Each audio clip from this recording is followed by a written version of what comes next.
A man in his early 50s, suffering from coronavirus symptoms, allegedly died due to the lack of hospital beds and ICUs in the Bengaluru. The patient visited 18 hospitals in the city but had to return home after none would admit him due to a shortage of beds. The man, a resident of Nagarpet in the city, was experiencing shortness of breath for a period of over 24 hours prior to his death. His nephew, speaking to India Today TV, said that his uncle was in a bad shape and was suffering from COVID-19-like symptoms. They booked an ambulance and travelled to multiple private hospitals and a government hospital as well, but none admitted him. Uncle started having breathing issues.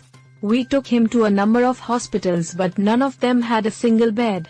The government-run boring hospital wanted a COVID-19 test report, but since it was Saturday evening, we could not get that done, he said.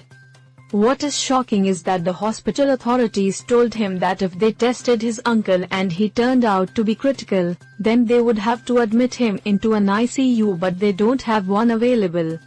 Even private hospitals such as Apollo, Fortis, Manipal and many others were not willing to treat his uncle, allegedly due to a shortage of beds and ICUs. The nephew, in fact, tried to reach out to around 50 hospitals, visited 18 in person, but all cited the same reason for non-admission: no beds available.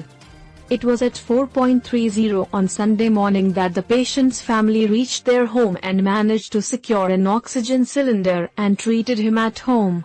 They also managed to get a test done at a private laboratory in Rajajinagar. The results were to be given to them on Monday.